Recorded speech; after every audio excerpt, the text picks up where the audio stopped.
Next up, we have the Windhelm Letters. The Windhelm Letters.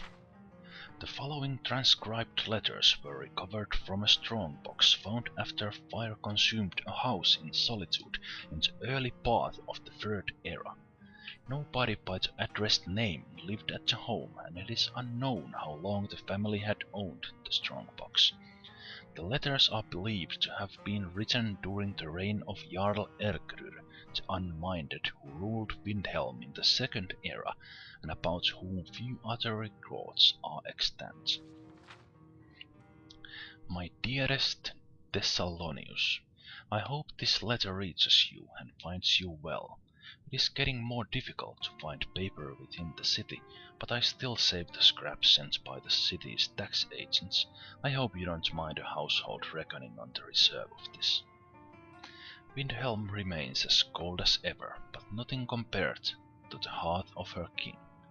Smoke and revelry rise from the palace daily, while we have little wood and coal to keep the chill off. I fear for the little ones, but they're so brave, having never known any other kind of life.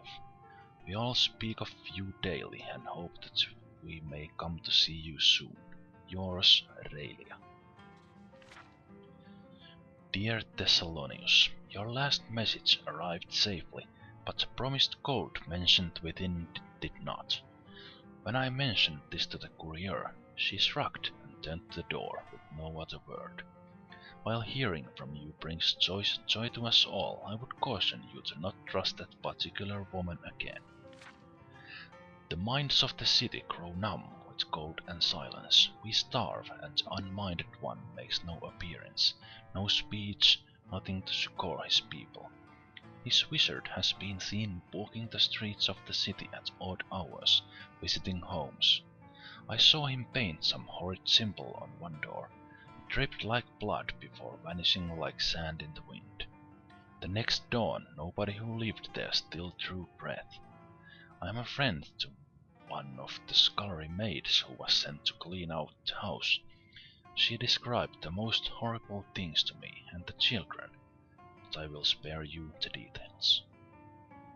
The worst of it is, that was a house that supported the king. If that's what happens to his friends, what will be the fate of the rest of us? But don't let this shift your mind from its important tasks. We all know your work to free us, and pray for your success and swift return. Love, Raia.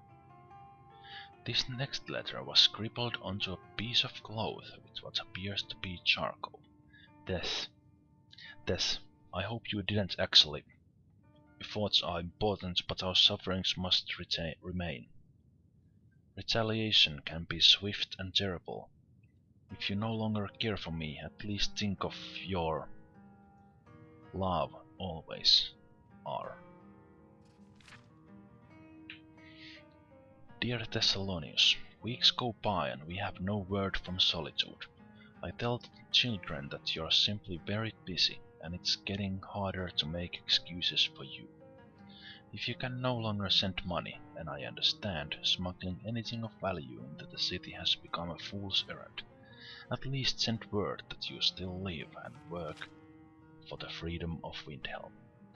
As regards your issue that I mentioned previously, worry not. With food shortages being what they are, I have removed it from my concerns. Always yours, Raia.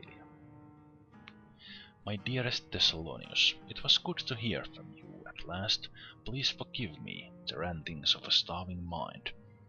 We have at last depleted the basement stores of food, even with the strictest rationing.